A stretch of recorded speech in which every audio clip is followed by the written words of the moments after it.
Hi, it's Mitchell German again. I'm the creator of the Screenwriting Mega Course.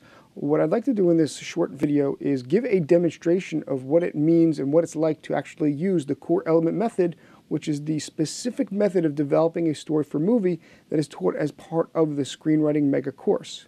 You see, the core element method is perhaps the easiest way to develop any idea for a movie. What it does is it allows a screenwriter to take an idea for a movie, any idea for a movie you might have, and expand it out such that it reveals all the different parts of that idea that are required to write a screenplay that works on every level.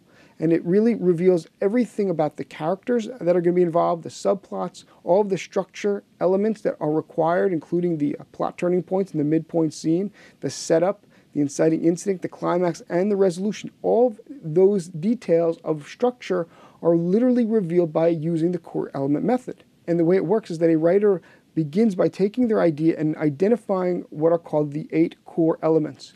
And once they do that, they place the different parts onto the core element timeline. And then after that, the scenes and the sequences are identified and they're expanded on. And then finally, a screenplay is outlined and turned into a treatment and or screenplay. But I think what's even more amazing is how quickly all this can be done. So what I'd like to do now is show you the development of a real screenplay that myself and one of my partners are writing based on a pitch to a studio we have a deal with. Now, because of the sensitivity of the information I'm going to be using, I'm going to blur this image out a little bit just so you can't read what we're writing. What we are about to look at is the actual development of an actual story for a screenplay. And the whole process that you're about to look at took 2.5 to 3 hours. So now, about an hour of discussion took place before this video starts. Then we started with going through the core elements using the core element map that you see right here on the screen. Now, because these videos of us working with the core elements stretched out over a period of about an hour and a half, that's literally all it took us to do all the work you're about to see. What I did do is I sped this up to 3 minutes. So you're going to see everything that took place over a period of an hour and a half of us developing this idea. You're going to see it play out in 3 minutes. So this is going to be kind of fast, but here we go. So what we see now is I'm using the 8 core elements, and the 8 core elements can be seen in the middle.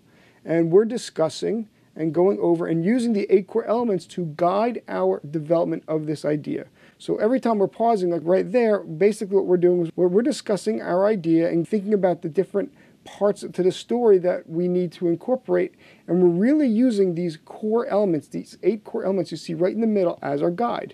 Now, what we're working on right there below those red lines, those are the incorporation of the subplots. The core elements, as you start to build those core elements up, actually begin to indicate what the best subplots would be, because the subplots really feed into the rest of the story. The subplots are very crucial for any good movie, and the subplots have to be integrated properly and they have to mesh with the rest of the story. So the core elements literally indicate what the subplots are. Now over there on the right side, we just put a notation of what the midpoint of the movie would be.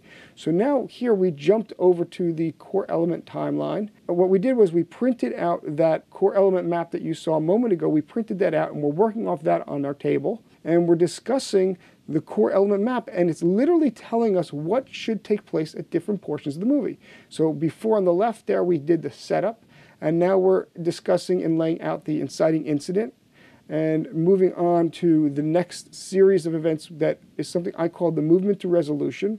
And the movement to resolution is the first series of events that take place after the inciting incident, and the core elements indicate exactly what the movement to resolution should be.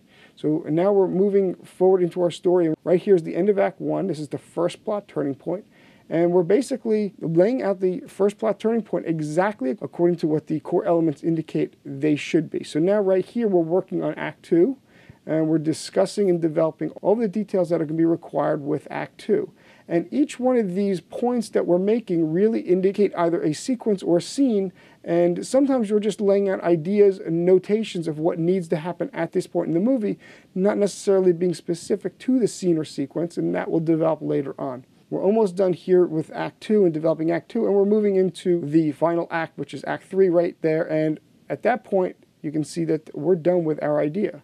And at this point, we've got the complete movie laid out on the timeline, And that's what you see there, Act 1, Act 2, Act 3. And what we did and moved on to after this is we took all that information there and we literally expanded out our scenes and sequences and developed our characters. From this information right there, we were able to identify all the different scenes that need to take place, all the sequences that overlay those scenes.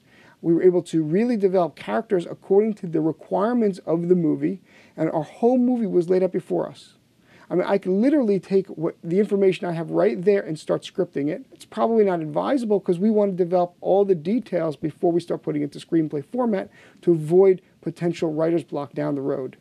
But this is literally the entire process of using this method, the core element method of developing a screenplay. So I suggest you enroll in the course and give it a shot because it's literally this easy, this simple, this straightforward to take any idea for a movie and develop out your idea into the core elements, into your structure, and then ultimately into your screenplay.